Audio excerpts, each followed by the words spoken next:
Hello and welcome to another edition of Unicorn Chef. It is quite timely in November. In fact, I'd love it if we did this every year in an election season. Is have Harri Hursti joining us. Harri, if you don't know, is famous for the Hursti hack, as well as starring in 2 HBO documentaries going back 2 decades, talking about challenges with the U.S. election system.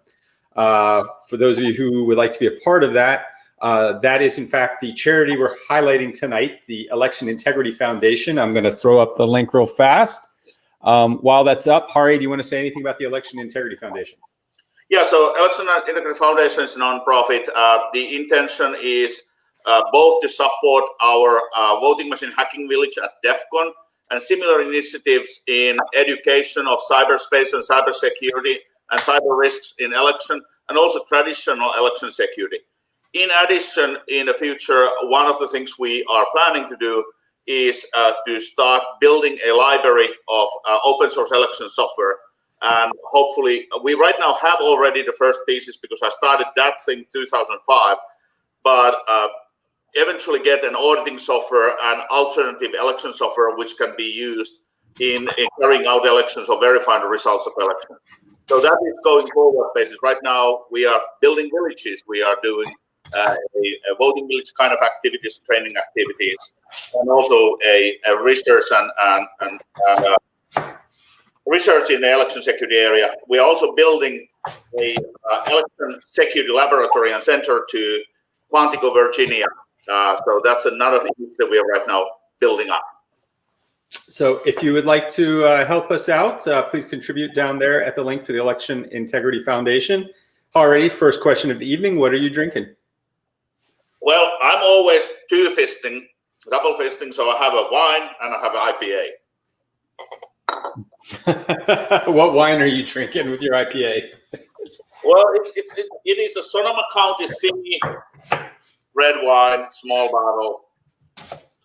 You know that all the famous chefs are always having a red wine, so that's why I thought it would be pity if I won't have also a wine.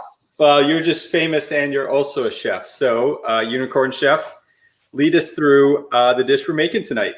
So we are going to make 2 dishes. Another one is traditional Scandinavian Finnish salmon soup. The other one is Gravlax.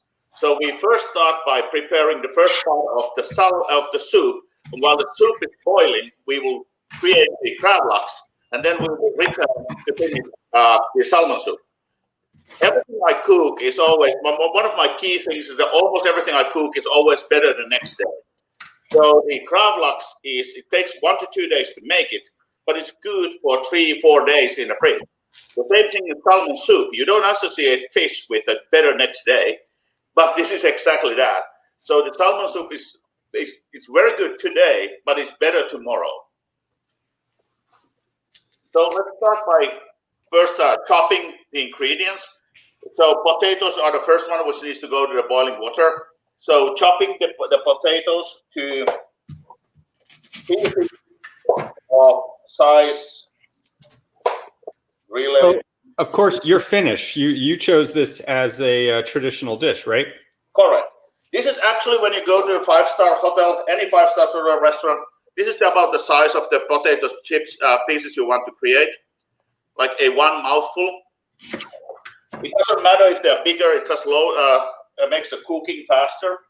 So yes, this is if you go to any 5-star restaurant, every 5-star hotel in Helsinki or any big city, one of the items always is the salmon soup. Salmon soup is Finnish specialty, but it also is a delicacy in parts of Russia, in Sweden, in Norway, and in Baltic countries. So it's not only Finland.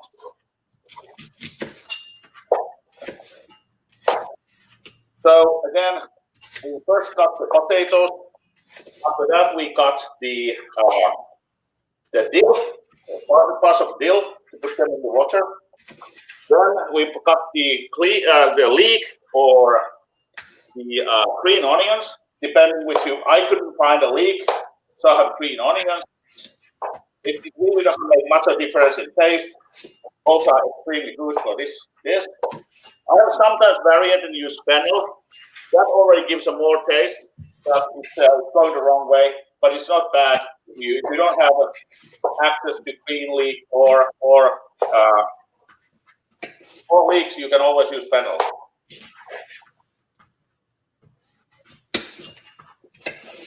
Have you seen any dishes in the United States like this at all? I do have seen, and that's because there's actually more Finns in the United States than in Finland. If you look at the second generation.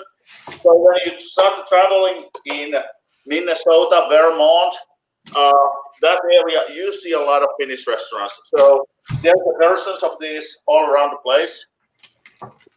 Also, the most famous Finnish sauna, which unfortunately permanently now closed, was in San Francisco, called Finniland Sauna. And they had their own version for 100 years when the sauna was open in San Francisco. And a very good variation of the salmon too. For those of you at home who are making this with leeks, leeks are something I find a lot of Americans struggle with.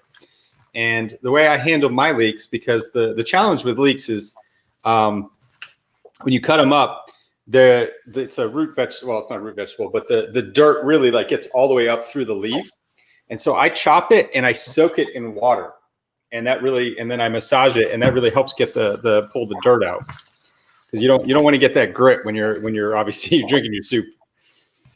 Yeah, that's true. It's one of those things, and it also eat the green onions. That you have a little bit of same problem, not as much that you have a little bit of dirt inside. So much less in the green onions than in the leek. So speaking of dirt, what's the dirt on the U.S. election? What are your thoughts on the way this went in 2020? You've been actually, let's give a quick round to the audience of your history going back to looking at elections for the past 2 decades, and then you come to that opinion. All right. So I was accidentally coming into the elections in 2000. So in 2004, I was doing around the world backpacking. I sold my businesses, and I ended up in California.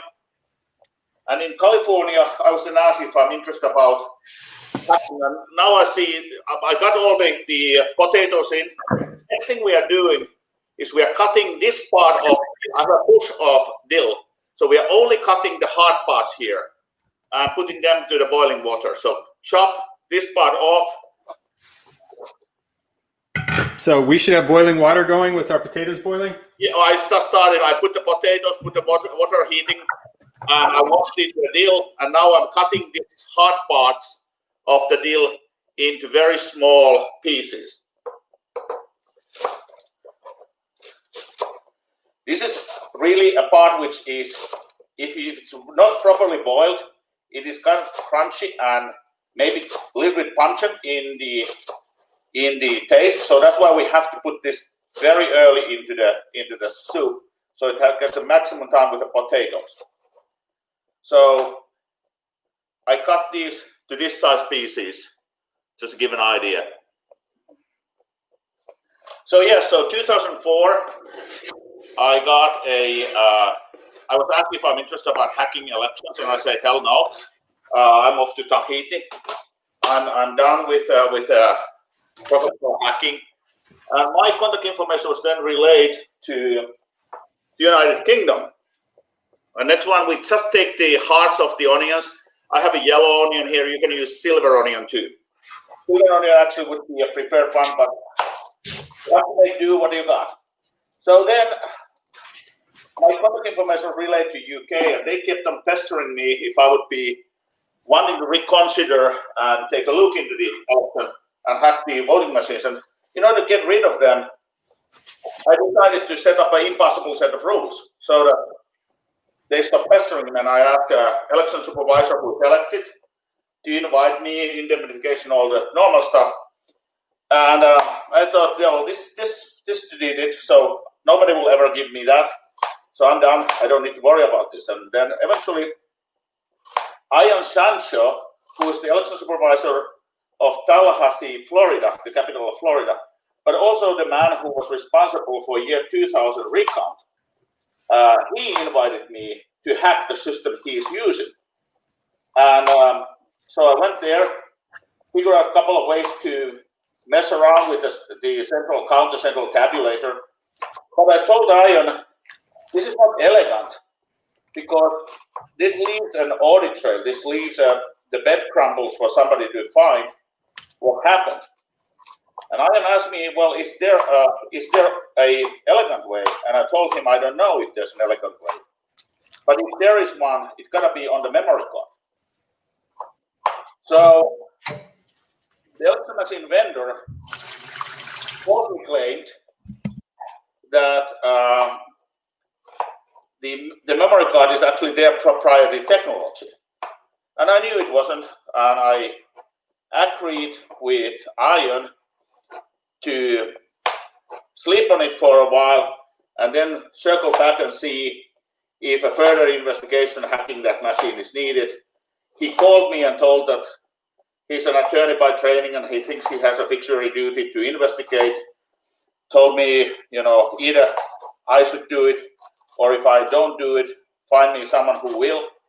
And he told that when Supreme Court of Florida, when the election recount of 2000 was stopped, the Bush versus Gore was stopped by Supreme Court, he didn't get his answers. And his question was why one voting machine gave minus 16,022 votes to Gore. And so he was told that voting machines cannot be hacked by the vendor, and he had a nagging feeling that it might be possible to hack those. So he invited me then to do the investigation. I then, from memory card, I showed, and that's part of the first, well, it's a heart of the first HBO documentary. It's shown as in the beginning of the second documentary. I showed how to use the memory card to change the outcome of the election.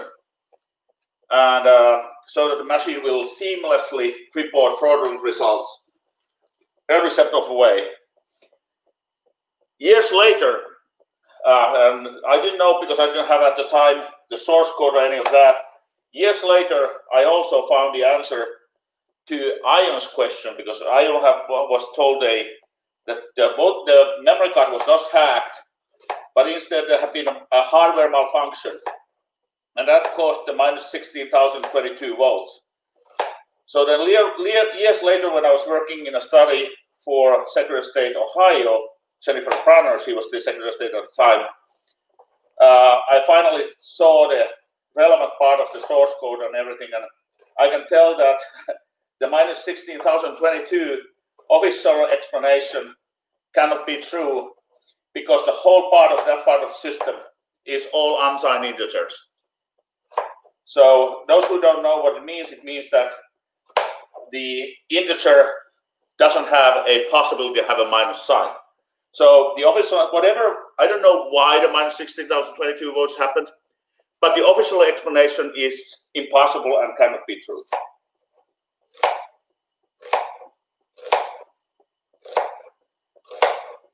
Well, and surely things changed after that, right? Well, that same system is still in use today, and it was still used in this election with the same software in a number of places. I think the number is 21 or 22 states where some counties still use the same system. So nothing has changed, and that's I think one of the most disheartening part of this whole journey has been to find out that even when we have been exposing, the Everest report is over 300 pages, the redacted version, multiple vulnerabilities in typical page. Still the same software, which we started in 2007, still the same software version is in use with no patches.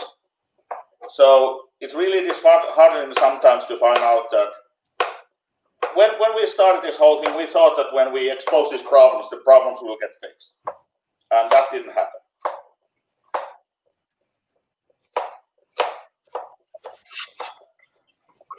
So the onion is in the small pieces. It's going in right now. The company with the dill. Okay, so we're putting the stalk that we cut from the dill and the raw onion we cut into the soup. Yep, that goes there too. And the water should be slowly boiling. It's a good time to, if you have a black pepper or white pepper, to have a little bit of black pepper or white pepper into the boiling water on top of the onions before getting them mixed in. Any salt or just pepper?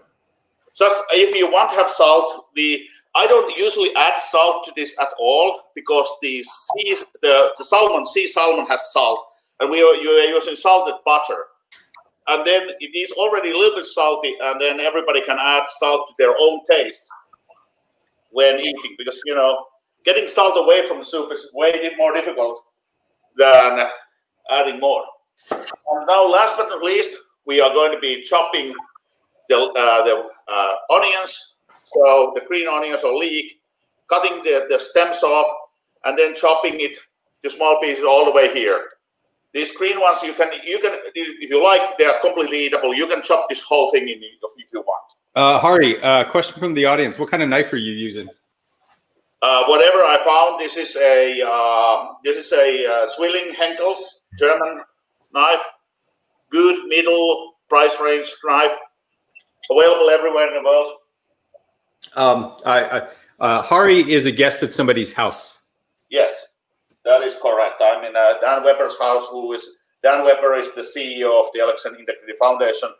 I have been now over 110 days away from home with this election ongoing. So unfortunately, when we agreed on this, I thought I would be cooking from my home, and no such luck. I'm still traveling.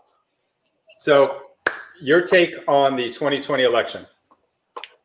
Well, since we started to use technology after Help America Vote Act, this election was probably the most secure election.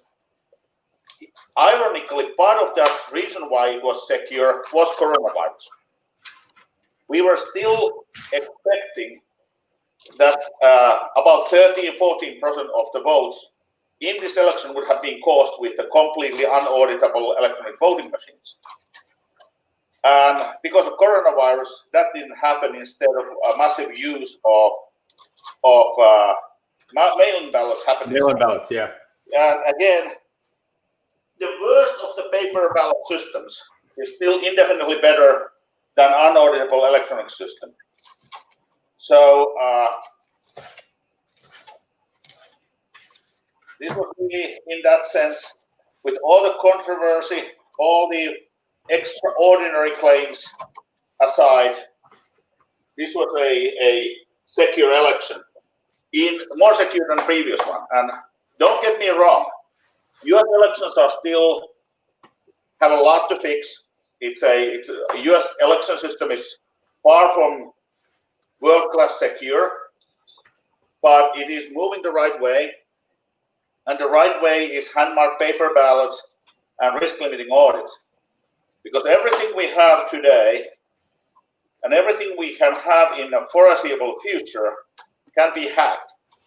So unlike the bastardization of a Russian proverb, which Reagan said, trust but verify, in this environment we should say distrust and always verify, because we know we cannot trust the system. Let's pause there. Not everybody knows what a risk-limiting audit is. All right. So when you use a hand-marked paper ballot, it is important to make a distinction between paper ballot, which is machine-marked, and hand-marked paper ballot. So when you have a hand-marked paper ballot, you can, instead of auditing every single ballot independently, you can do a statistical sample. And with the statistical sample, you can determine with a high level of confidence if the election picked up the right outcome.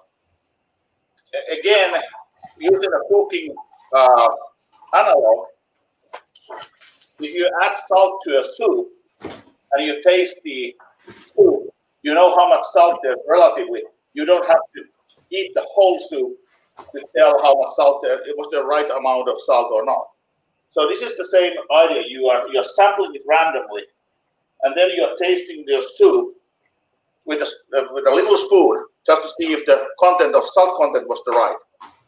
And that's a wonderful way because it's easy to understand mechanism.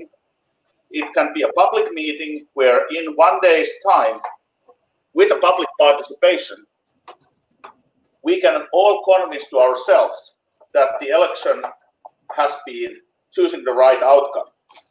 And again, before we go any further, risk limiting audit is always starting with the assumption that the election was wrong. And it's proving you against your assumption is wrong, that instead it was right.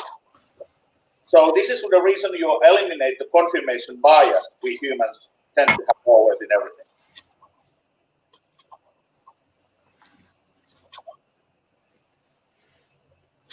Okay, so risk-limited auditing is a statistical way to prove the validity at a statistically significant level of the overall process.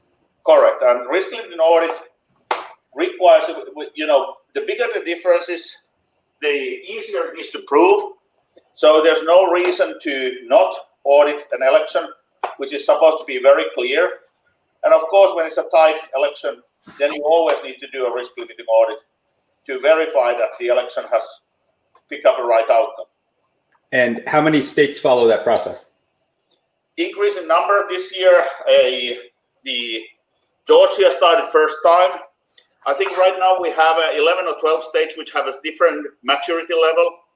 We can tell already that when states start to first time do a risk limiting audit, it takes about 7-8 years. Remember that there's other elections every year. It takes 7-8 years for a state to get the process finally working right. Okay, well, Georgia was a significant swing state with a Republican Secretary of State overseeing it. One where there was party pressure applied. They did a risk-limited audit to certify the election. What was your insight on that? Well, the thing what happened here in Florida is it could have been so easily so much better. The problem in Georgia is that the voting is not done by hand-marked paper ballots. Instead of used by a large part of the population is voting with the ballot marking devices. So the voters' intent is now the ballot is not anymore telling what the voter wanted, but it's a hearsay of what the voter wanted. So, and the people who are defending ballot marking devices always say that the voter can check the paper. In a recent study by University of Michigan, it was found that when the voters were told that we're testing a new method of voting and check the ballots, only 7% of the voters figured out that there's something wrong in the ballot. And the reality is that the system was cheating every single time. So the voters who were doing the test election did not know that every single ballot is wrong. Who, because you've worked with University of Michigan before. Who are you working with up there? Well, my partner in preventing crime there is Professor Alex Haldeman. Alex and I, we have been collaborating and working on these things since he was a grad student in Princeton University.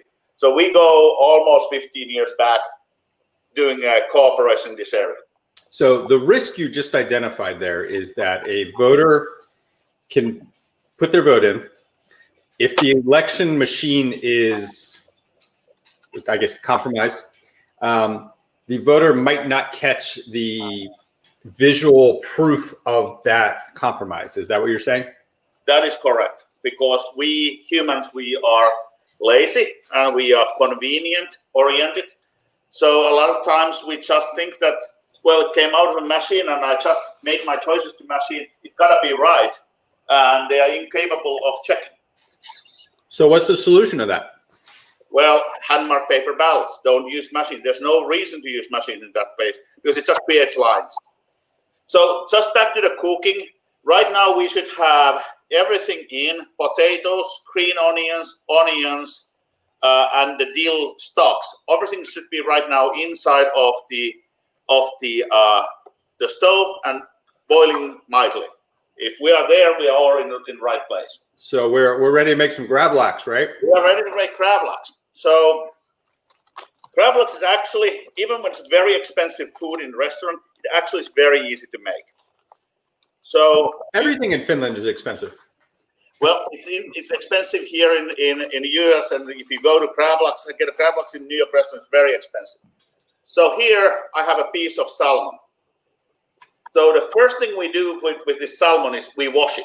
So just put it under a cold water, wash it, and after that take a paper towel and dry it.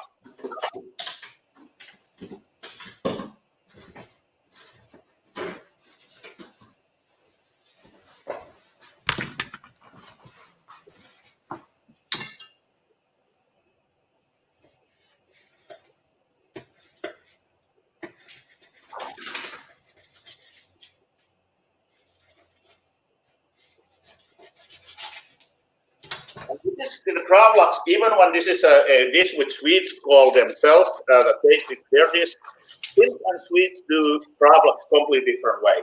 Swedes are using salt water, and making it in the salt water, while we Finns, we are doing it in dry fashion. So we are just putting it into washing it, get the slime away.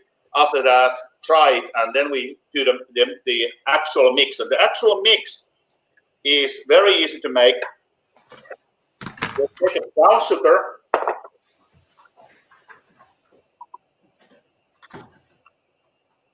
you put brown sugar into a mixer. Then you take a flake of coarse salt.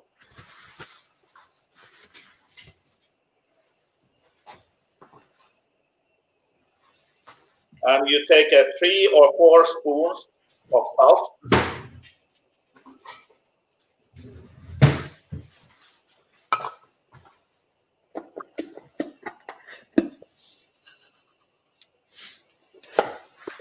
Then again, some black pepper.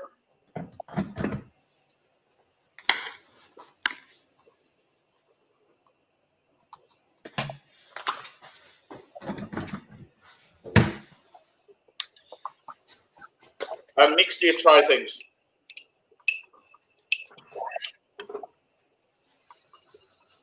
So salt, sugar, and pepper. Correct. And again, many people are using juniper berries.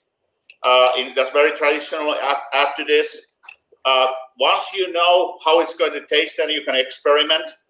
This is the very simple, basic one. It's really good because we are using dill as instead of pepper as the main taste giver for the salmon. So now, when we have this mix, this should surprise nobody. I just happen to have juniper berries right there in my cabinet. Well, we are actually going to pour a little bit of gin on top of this because I didn't have juniper berries. You're doing gin? Yeah, I'm doing gin on pouring on top of it. So I'm gonna do actual raw juniper berries. Give me a little guidance here. How many juniper berries do I do? I would with that size, I would take 6 to 8.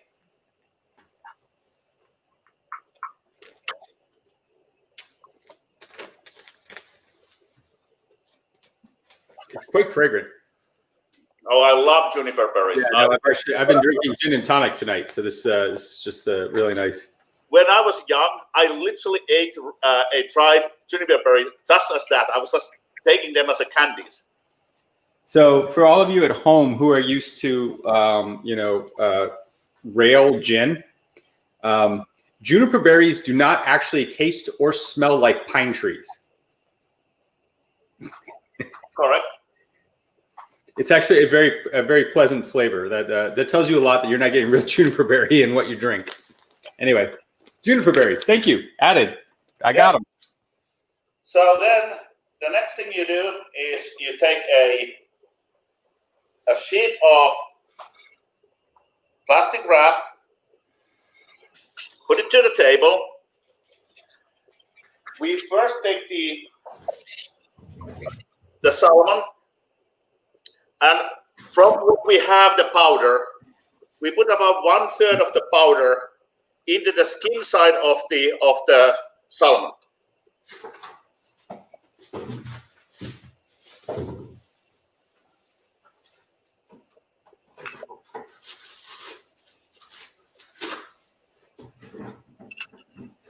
Then flip it over.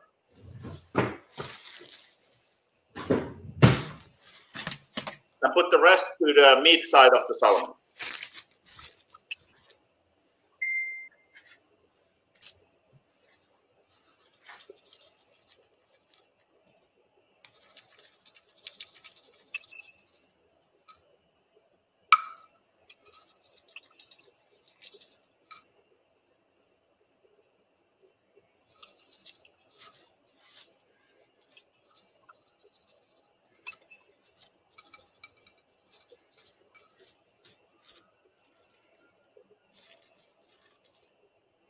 Yeah, we are doing very well in time-wise to get this done by an hour. So I was just checking the time. We are on schedule. Good. And after this, let me see. So am I wrapping it up in the saran wrap? Not yet. So you put first to the skin side, Yep. then you put to the meat side. Yep. After that, you take the scissors and you cut dill to the top of this whole thing, the skin side, the meat side, sorry. Okay, dill goes on the meat side. Dill goes only to the meat side. Yep. All right, adding my dill. Yeah. And I put usually a lot. This dill which you put here, we are going to wash this away before we eat. So this is only to be giving the taste. So I think I've got enough dill. okay, that is brilliant. Absolute right amount. And then after that, I'm going to use the Gordon gin. Okay, because you don't have junipers. Yeah, you have junipers. I have gin. Okay. Not much, just a little. And after that, we wrap this, and we try to wrap it really tight, get maximum amount of air away from this package.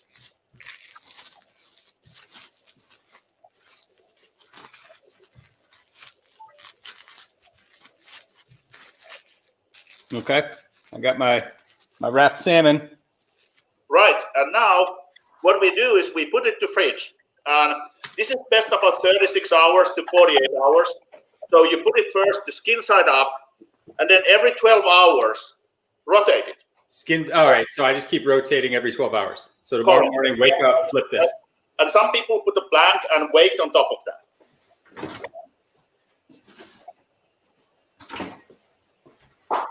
So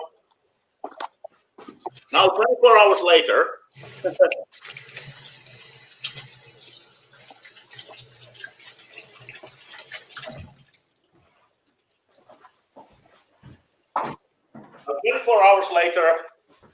the salmon is looking like this.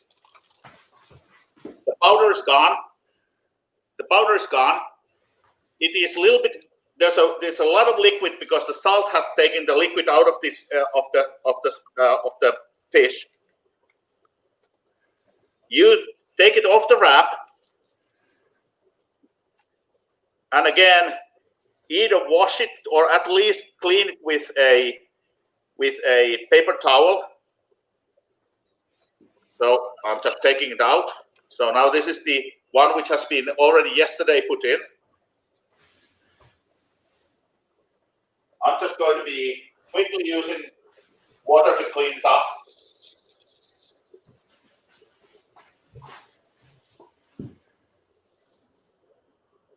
And tomorrow you will feel, or 2 days later, you will feel that the whole texture of the fish is completely altered. And after this, you put a little bit of dill again on top of it as a very little, and now you use the fine end. So the fine end of the fish, dill into this. You take a knife and make a thin slices and eat the thin slices either with potatoes or with bread. So you take thin slices of the fish, cutting them.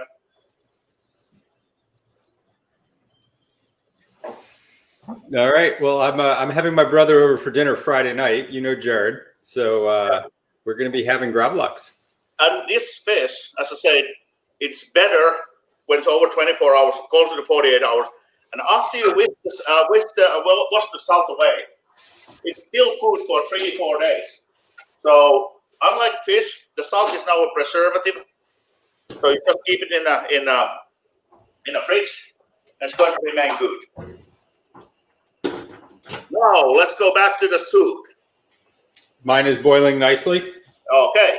So now let's take the heat away and just put it the minimum gas.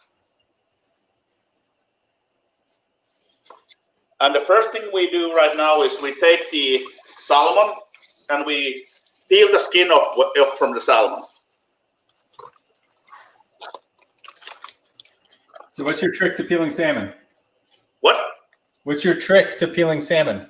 Usually you put a fork and you just, with a sharp knife, there's two schools. Another one is cutting from a corner and peeling it off.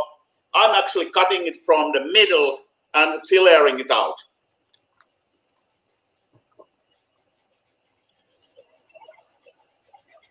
So eventually we get these skinless pieces of salmon. And then you just cut them to I would say a 4 sugar cube size of pieces.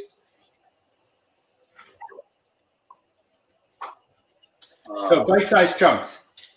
Yeah, you just make chunks. It doesn't matter. This is now just chunking it. No style points.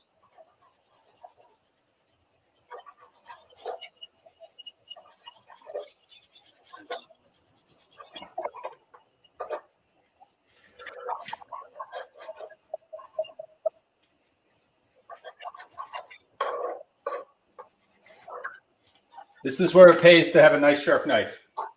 This is in my kitchen. The most important thing is always sharp knife. Everything else, I don't care. Sharp knife is a must for everything.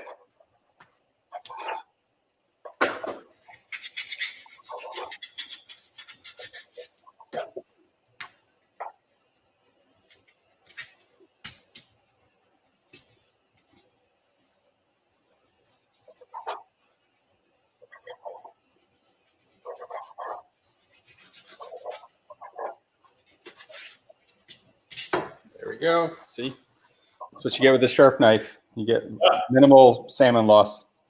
That's exactly what it is. Yeah, I've got a really nice knife I custom ordered from Blenster's dad. So I'm really looking forward to that. Yeah, if you don't have a really sharp knife, really what I do, I put a fork, I cut from the middle sideways, like 45 degrees in, and then I go with the skin out. And then I rotate it and do it again. And this way you get if you don't have a perfectly good knife, this is a wonderful way to cheat with the knife.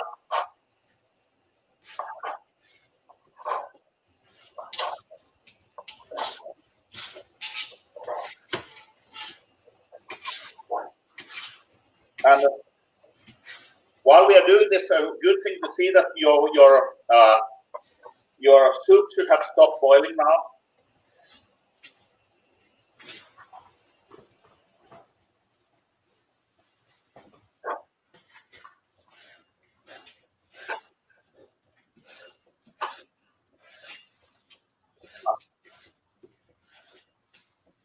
Yeah, I have a little bit of skin which didn't come off, so I'm doing here right the same thing. I'm going sideways and cutting piece by piece. Then I won't have any salmon loss when I'm fixing that piece which doesn't come up with a peeling correctly when I want it.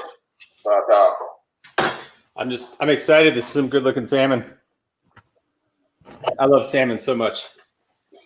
Yes, this is really, and I want to say one thing which I said in the instructions. This is a soup, and the other one is because of the way it's a little bit fermented. Having the cheap and fatty salmon is better than, Alaska king salmon or coho or socket eye or the expensive good salmons. These are really what I like. The best salmon is the $9 salmon from Whole Foods, the cheapest one. That's the best tasting in this. Don't take something more expensive when you can have a good stuff. So another question, Harri. Yeah. Is there a standard for fixing error ballots? So every state have different election laws. So this is a question of what is the procedure. Some states are calling it adjudication. Some states are calling it a canvassing.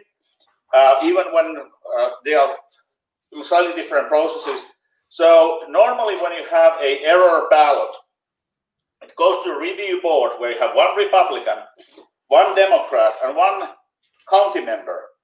They are looking into the ballot and try to determine what was the voters' intent. And then common practice is to recreate the ballot. So those board members, when they are present, they actually mark a new ballot, copying the marks as they think they should be, and then marking the original ballot to be duplicated, and so that it cannot be accidentally counted again. And usually even putting a tracking number so that if you want to verify that the duplication was done honestly, you can do it afterwards. But that's one thing. The other parts of the country, in some places, it's done digitally, like here in Georgia. And again, it's 3 people around the single screen having a conversation, what the voter's intent was, and then digitally marking that ballot to reflect that. But these are all state by state different processes and stipulated by different laws. All right, now we are in the final step. So most important thing is that the soup shouldn't be boiling anymore. And now we take all the fish and we drop it to the soup.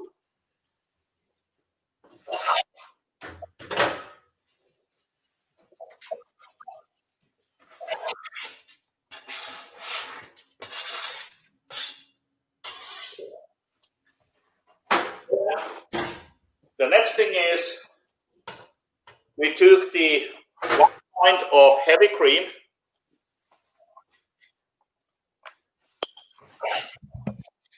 and we add that to the soup. And remember that you have to, with heavy cream, the cream is not anymore completely liquid, so you have to a little bit shake it so that you get all the good stuff, the fat out. So there's a lot of fat in this. Pour it in. I'm actually making a little bit bigger dish than the recipe, so I'm using a little bit more. And then last but not least, depending on your taste, you take 1 or 2 sticks of salted butter. I'm going to, because this is a bigger meal here, I'm using 2 whole sticks and chopping them in 2. So do states publish the amount of error ballots they get? Most of the counties available. Yeah, most of the counties do publish that statistics.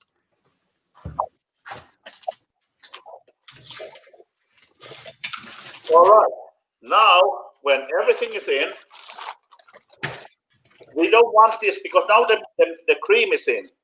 So we don't want this ever to be boiling again. So right now we want to moderate.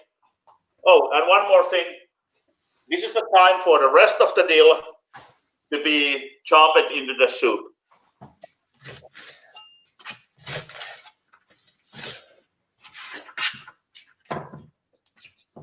Is there such thing as too much dill?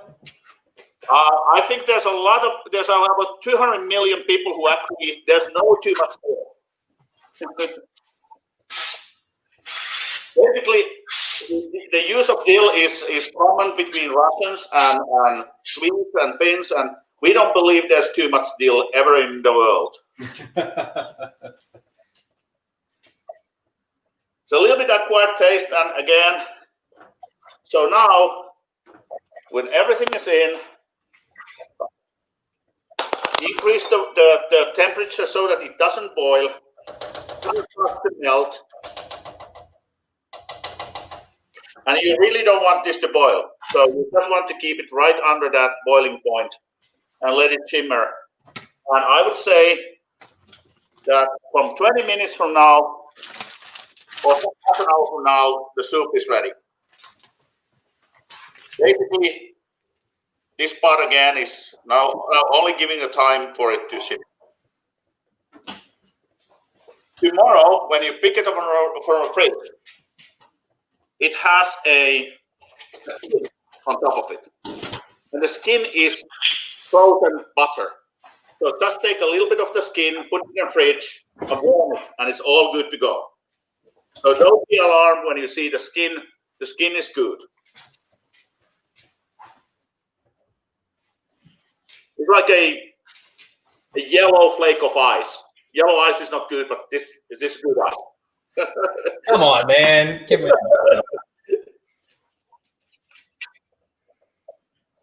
what I've been munching on, I have some smoked salmon. So I've just been adding salmon and fresh dill, and that's what I've been snacking on during the show. All right. And again, that's it. Now, rest is just waiting and taking the slices of the Gravlax, which I'm going to do right now. And again, as I said, probably based on your own taste, when you start eating the soup, you want to add a little bit of salt into that, depending on your own taste. But I didn't add the salt to the soup because you will be surprised. If you taste it right now, it is almost saltless. When you taste it 20 minutes from now, it has salt. The salt has appeared because it's melting from the fish fat, and it's melting from the butter. So that's why even if you taste right now and you feel it absolutely with no salt, don't resist your temptation to add salt. And instead of that,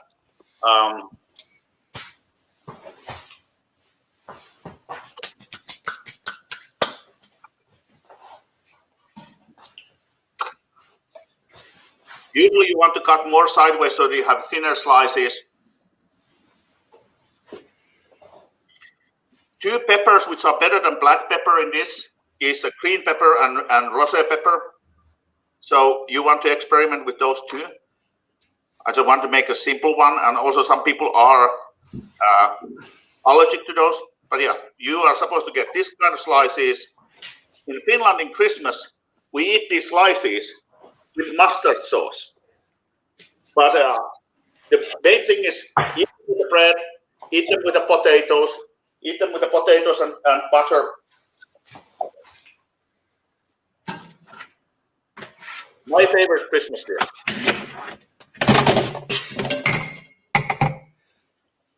This is your way to know the holidays are coming up? This is my way to the holidays, but I actually make a Gravlax during coronavirus. I was home alone. I took whole half salmon, 2 pounds, and I ate it in 4 days. Every single time, either I made a toast bread or boiled the potatoes and just had the potatoes with a little bit of dill and Gravlax in it. I just love it. I don't get bored having that. The last time you stayed at my house was a couple of months ago, and that happened to be the same night that Ellen McCullough made her dish with the sweet potatoes and the egg on top, and you commented that that was actually also a well-known Finnish dish. Pyttipannu. That's the name of. Yeah, I still can't pronounce it.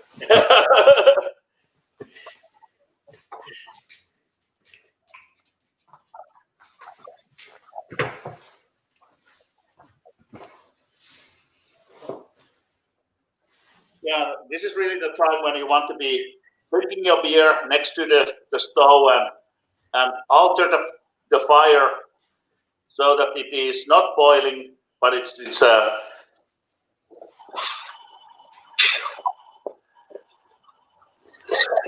So someone wants to know, where are the reindeer recipes?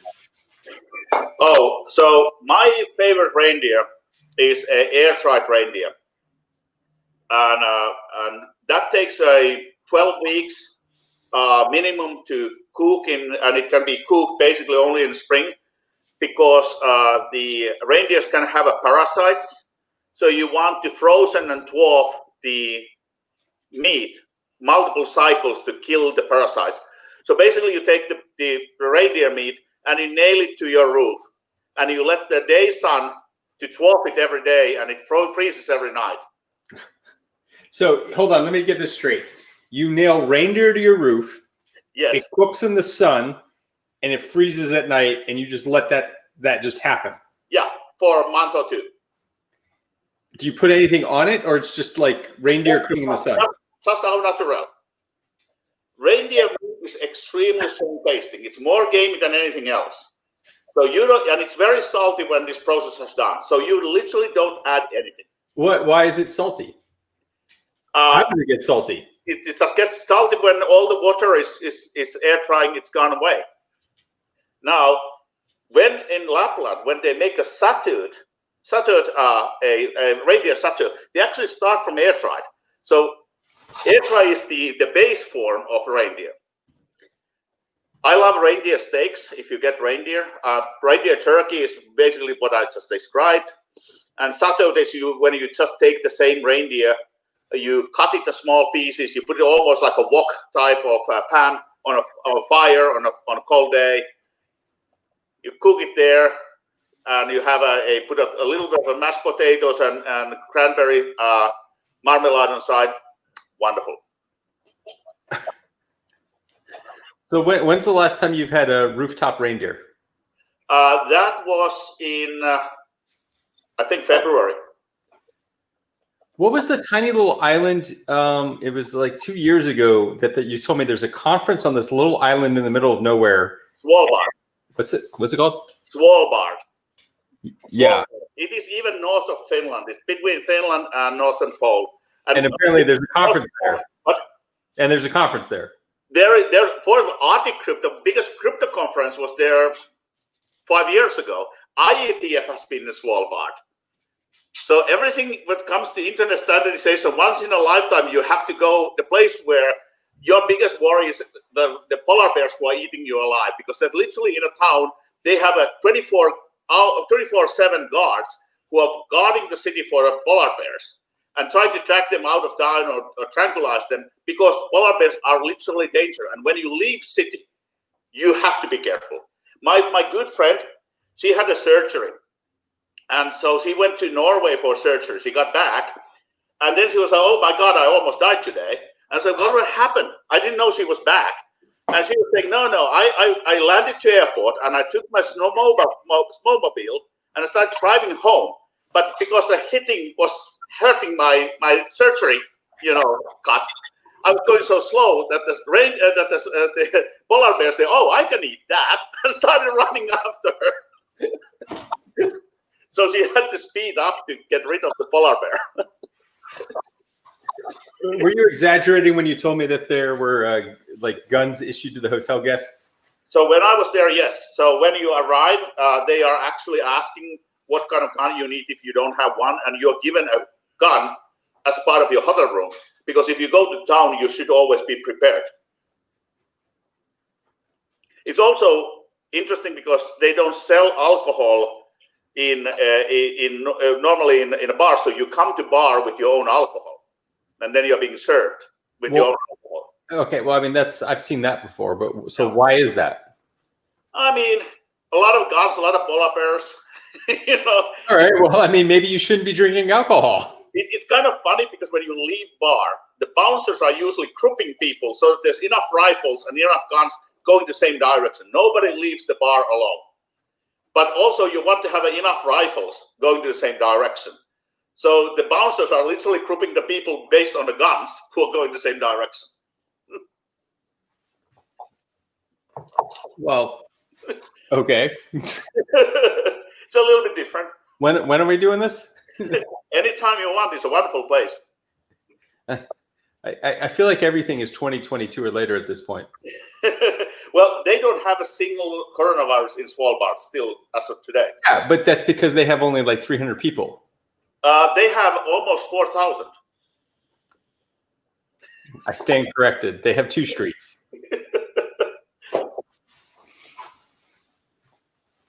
What's the voting like there? That's a Norway. So it's actually a Svalbard is a agreement between 3 countries. Norway is administrating, so it's the same elections as Norwegian elections. Peculiarity of Svalbard is that they rented a small a mining town to Russians about 100 years ago, and the contract will expire if they stop using it. So there's mining ended a long time ago, but in order to keep that strategically important place, their own Guantanamo Bay, they have like 20 people there doing nothing all the time so that they can maintain the claim for the rent. So hold on, that's Russia that does that? That's a Russia who has rented it. So Norway is a NATO country. Svalbard has some very important, military important radars and stuff because it's so north. And there's a town which is rented to Russia, their own Guantanamo Bay, which they keep occupied so that they can keep the agreement.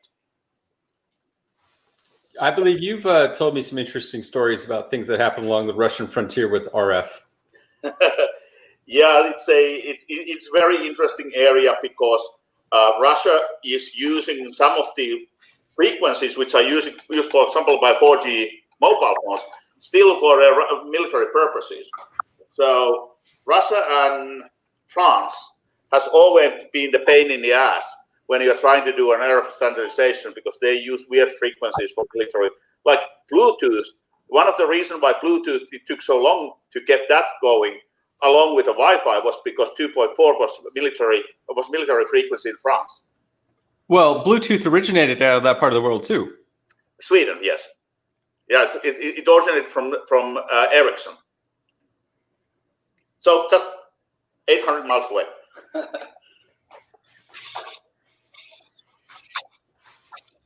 So if you had your druthers about what we could do for the election process, what would that be? What do we need to do? Back to hand-marked paper ballots and risk limiting audits and increased transparency. I mean, that's another thing is that before Trump, this made more sense because I was saying that sunlight is the best disinfectant for lies. But now when that sunlight metaphor was stolen, I cannot anymore use that with a clear consciousness. Sunlight just solves the coronavirus when you put it inside your body. Yes. That was 7 months ago. Yeah. Okay. So all right. So let's peel this back, right? Paper ballots. I mean, machines are still involved because that's the only way this scales, right? So paper ballots is really, so every single country has their own flavor of democracy. American democracy is almost uniquely complex. So that's why we can't, even when we use paper ballots, unless it's a small community, like there are communities in New Hampshire who don't use any kind of voting machine, they're hand counting because it's 300 ballots. Or Dixville, I think it's 7 ballots. Dixville is the town which always is 1 minute after midnight has the election because everybody comes and votes. It's like all the 7 people, then they count and that's the result.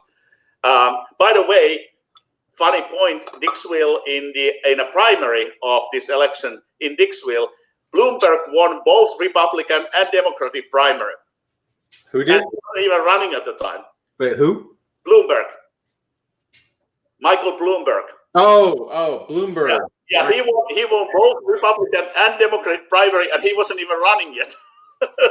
I felt like that was like an Arrested Development reference, and then no, it's real life. Yep. Okay, so paper ballots, risk limiting audits, and increased transparency. It's very important to remember that paper ballot evidence, like in every evidence has value only if you can look at it. And there are a lot of states which have been trying to limit the capability of anyone to look into paper ballots. So you have to have the capability of transparency, being allowed to look at the evidence and examine the evidence. And again, a lot of people say, well, we don't like audits. I think they should speak with the IRS, because IRS is kind of liking that concept. All right, so let's take that one. The financial industry is famous for being able to take risk at scale and still, in their case, make money, i.e. their fundamental process still happens. So what's different about the financial industry and the election process? Elections is uniquely complex in computer security because of two requirements. You have to have a secret ballot, and you have to be able to audit. Now, Bryson and I, we both live in cities, and cities are liberal, and we don't really have to worry about the things like paper ballot and secret ballot is important, which is voter coercion. So a short history, paper ballots were invented in Australia in 1850. And the secret ballot was invented there because people had a genuine distrust to each other, maybe because it was a penal colony. Anyway, they came up with the idea of a secret ballot. In the US, there was no secret ballot, and everybody knew how everybody else voted, and which led to a problem that if you voted wrong, you got a feedback problem. So when the lever machine, so in electronic voting, the grandfather of electronic voting was a lever machine, a mechanical calculator where you go to the booth, you press the buttons, you pull the lever, and it mechanically calculates your vote. The intention of lever machine was never to have a more accurate results or faster results. The whole idea was we stop people to be beaten up or their storefronts being broken. Well, what happened was a shootout, and this is something that happened in Pennsylvania. Pennsylvania is not unusual. There's a lot of states where during the time of early industrial revolution, there were towns where there was only one or two companies really who owned the town. So everybody needed to vote as those companies wanted you to vote.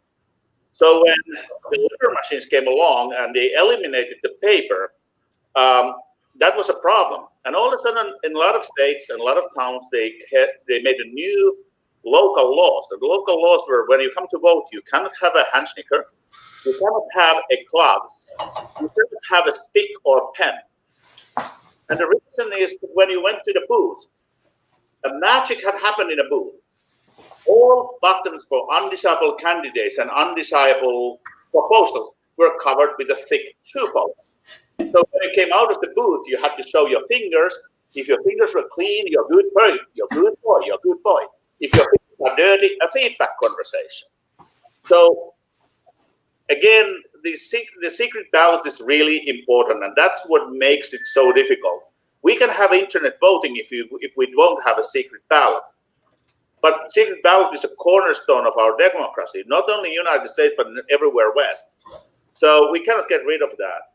And that's really, if you think about bank, you know how much money you have in a bank, and you can show that to your friend. Your bank knows how much money you have. When I pay to Bryson, Bryson's bank knows I'm paying, my bank knows I'm paying, and Bryson has a receipt. Everybody knows how much money. So there's no secret, and everything can be reversed. If there's an error or fraud, we can reverse the transaction. When we're voting, the voting, if I can prove to somebody else how I voted, that opens the two felonies, voter coercion and vote buying and selling. So it is the secret ballot is defined that even if I, as a voter, even if I want to cooperate with the other side, I cannot prove how I voted. That's the definition of secret ballot. The other challenge is that the accuracy, right? I mean, we can accept a certain percentage of fraud in a financial system. Correct. And we accept that same percentage in our electoral system. Well, elections are razor thin. And elections, when the country has become more and more polarized, the margins are thinner and thinner. There were a number of important elections in this cycle where the margin of victory was under 50 votes, 5-0. So the accuracy requirement in voting is staggering. And the other part is the voting system really has to be able to defend itself against false claims of malfeasance. When everything is honest and fine, and somebody claims still that it was hacked or whatnot, you have to be able to defend itself and defend the result even in that situation. Yeah, so this is one of the particular challenges. It's not just the fact that we have a high confidence that there was nothing done at scale to compromise the system, but we also need to control the perspective around that, right? The perception of the system is just as important.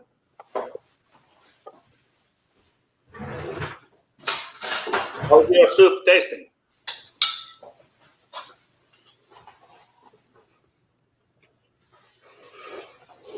Hot.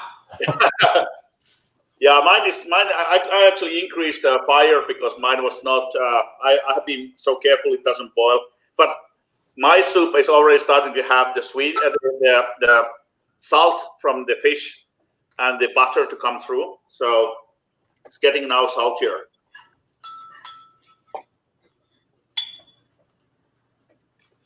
Mm. And I have to say that I have been here nibbling this. Gravlax, this is really something. Well, you saw me eating the smoked salmon. I didn't have the chance to make my Gravlax in advance. So yeah, this is the party evening where we start getting a little munchy. It's good time to eat.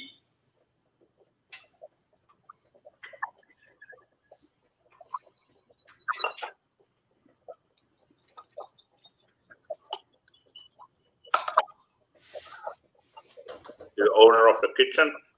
Oh, no. Hi, Dan. Hey, how are you? No. Today's a holiday. Right. Man, I get my Gravlax now. I figured that was your rent. Something like that. No. Absolutely. Harri, if you're going to stay here, it's cool.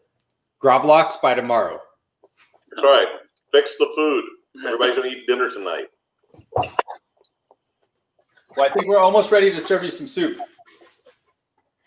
Yeah. And as I said, leftovers are better tomorrow. So this is really one of those things. A lot of Finns actually make a huge pot and they froze that for weeks to come. So this is a very good food also to be frozen in your fridge, on your freezer for the next day. Because of the salt of the fat from the butter, this is really surviving. It doesn't go bad. So, what are some variants on this? What are some different things that people add? So people from the west coast of Finland and Sweden add carrots. Carrots. A very traditional thing is also eat this with the rye bread with a salami on the top of the rye bread. All right, I did not see the salami coming. Rye bread, I get that. Dipping rye bread in that would be delicious. Salami? Salami, yes. And especially a Russian-style salami. So that's a very traditional thing. Yeah, that's more like a coarse cut. But yeah, I mean, as everything, you have to find what you like. Mm-hmm. And I have been doing this when I have been living in places in the US where I cannot get green onion or leek. Use fennel, and that works too. Okay, so carrots, rye and salami, or fennel. Yeah, and then salami was on top of the bread, not into the soup. Yes, no, I know, I get it. You're like holding the salami and you dip it in. Yeah, and the I'm just one of the traditional things to add is laker. Just use a couple of lakers in the soup, and then fish. Sorry, what's that word? Hold on a second. I'm just seeing.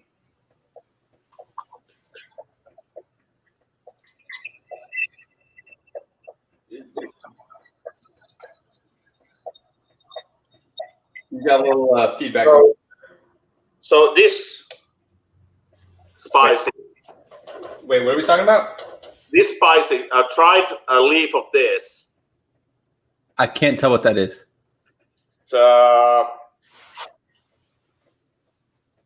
It is.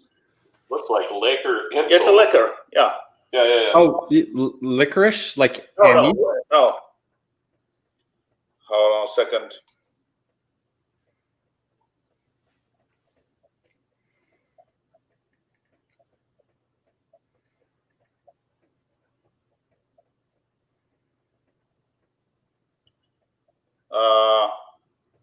Laurel or bay. So bay leaves. Oh, bay leaves. Bay leaves. Yes, bay leaves are a traditional additive for an American soup. Yep. Well, bay leaves is very common. You put a couple of those and you fish them out before you serve it. So Yep. to keep that taste. Yeah. No, if you get the bay leaf directly, it's bitter. Otherwise, it adds like a deeper like body to the soup. Again, juniper. Also in this soup, juniper is a very commonly added. I can add juniper into my soup. Yeah, juniper instead of black pepper is very commonly used as a spice on this soup. I'm gonna just try a few juniper. That's just too much fun. So the reason I have juniper is I make absinthe from scratch, and I really like juniper to give my absinthe a more like artisanal gin flavor.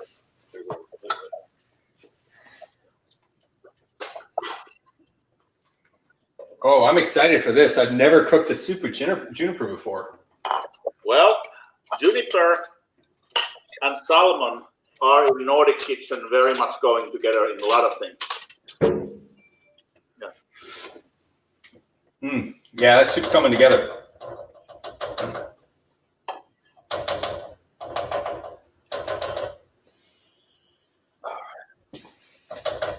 Oh, yum.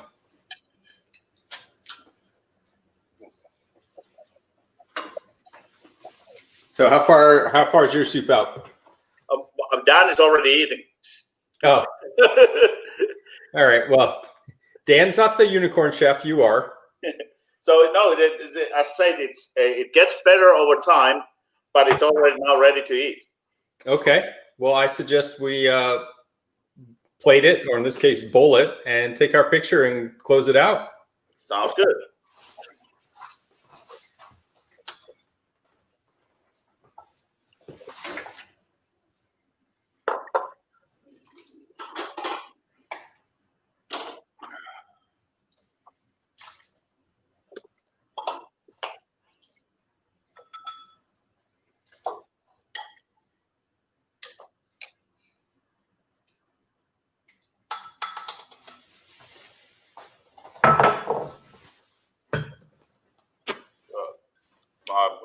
I'm just waiting. Now it is. Yeah, mine's good. Oh, you're already ready. Sorry. That's neat. I wanted to eat it. Let me get a set up.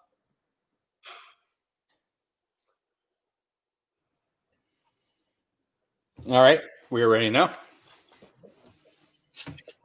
Hot, hot, hot, hot, hot, hot, hot. Yeah, we got to get our picture, man. What? We need our picture. Took a picture of. There we go. Boom, there we go. I know, it's like you don't want to wait, you just want to eat it. Yeah. That's yum. All righty.